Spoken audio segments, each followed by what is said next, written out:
प्यारे दोस्तों, आज हम पढ़ेंगे क्लासिफिकेशन ऑफ प्लांट डिजीज। जी हाँ, तो क्लासिफिकेशन ऑफ प्लांट डिजीज यह मुख्य रूप से 3 प्रकार के होते हैं, जिसमें कि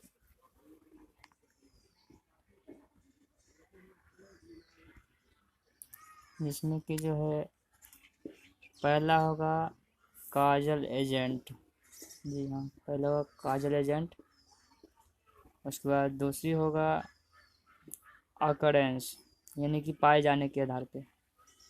और तीसरा अकॉर्डिंग टू नेचर, स्वभाव, यानी कि कहाँ किस में पाया जाएगा। और इसमें अकरेंस का मतलब कि कितने वर्षों पे आती है, कितने दिनों पे आती है। तो अकॉर्डिंग टू काजल एजेंट, ये भी 3 प्रकार के होते हैं, एबायोटिक, बायोटिक एवं मीजोबायोटिक। तो एबायोटिक में जितने भी क्लाइमेटिक फैक्टर वो सारे के सारे आ जाएंगे। तो क्लाइमेटिक फैक्टर में आ जाएंगे low temperature, high temperature, snowfall, rainfall, जी अनफेवरेबल कंडीशन। उसके बाद मिनरल लेवल्स, उसके बाद जो है minerals deficiency, soil moisture related, atmosphere, gas, lighting है।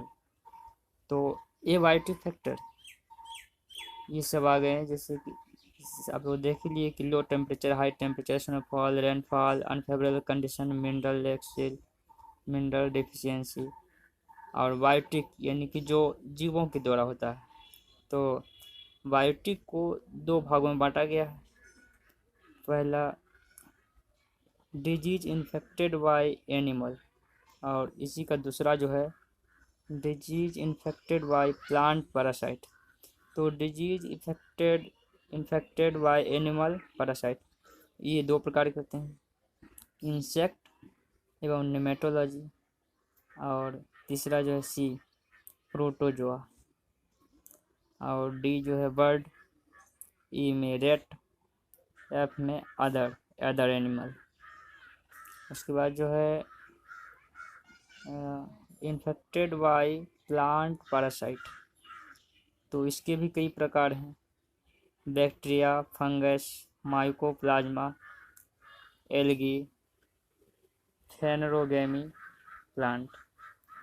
जी, तो आप लोगों ने देख लिया कि सबसे पहले जो है अकॉर्डिंग टू क्लासिफिकेशन जो है classification plant of plant disease का, अकॉर्डिंग टू काजल एजेंट।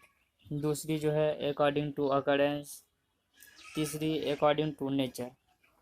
तो हम ध्यान देंगे कि अकॉर्डिंग टू काजल एजेंट 3 रूप से पाए जाते हैं, एबायोटिक, बायोटिक, मीजोबायोटिक। एबायोटिक में सारे के सारे क्लाइमेटिक फैक्टर आ जाएंगे। तो low temperature, high temperature, snowfall, rainfall, unfavourable condition, mineral excel, mineral level deficiency, soil moisture related etc। फिर जो है बायोटिक फैक्टर को 2 भागों में बांटा गया है। पहला जो है डिजीज इन्फेक्टेड बाय एनिमल, और दूसरा जो है disease infected by plant parasite.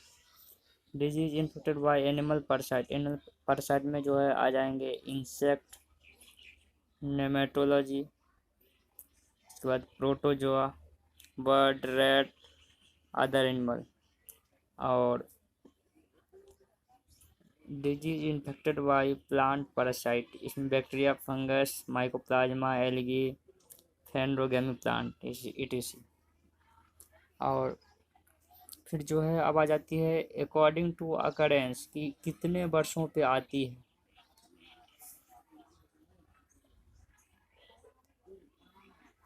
कितने वर्षों पे आती है। तो इंडेमिक डिजीज जो प्रत्येक वर्ष आती है, फिर जो है ईपीडेमिक, जो कभी कभी बड़े पैमाने पर आती है। स्पोरेडिक डिजीज, जो 8 से 10 वर्ष के अंतराल पर आती है। पेंडेमिक डिजीज, जो महामारी पूरे देश में फैल जाती है। और उसके बाद जो है अकॉर्डिंग टू नेचर, सीडबोर्न। सीडबोर्न डिजीज उस डिजीज को कहेंगे जिसकी पैथोजन सीड में पाए जाएंगे। सॉइल बोर्न डिजीज, जिसकी पैथोजन, जिससे बीमारी होती है वह जो है सॉइल में प्रेजेंट हो।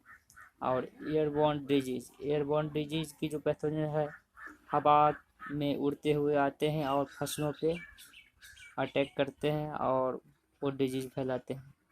तो इस तरह से जो है आपका क्लासिफिकेशन ऑफ प्लांट डिजीज ख़त्म हो गई है। आप लोग ध्यान देंगे तो आप लोग को पक्का याद हो जाएगा और बिल्कुल ही स्पष्ट है। एक बार शॉर्टकट में आपको फिर से समझा दे रहे हैं। According classification of plant disease, shortcut में फटाफट।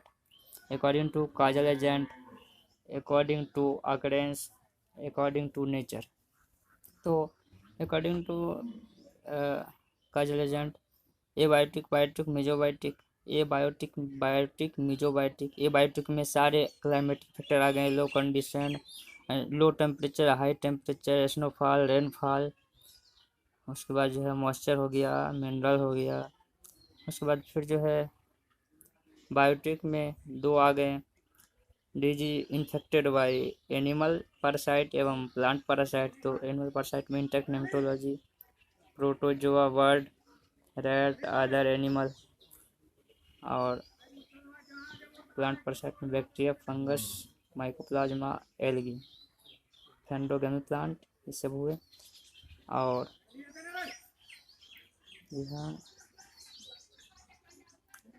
अकॉर्डिंग टू अकरेंस में इंडेमिक, जो प्रत्येक वर्ष आती है। ईपीडेमिक, जो कभी कभी बड़े पैमाने पे आती है, जैसे कि अभी आप कोरोना वायरस का प्रकोप देख रहे होंगे।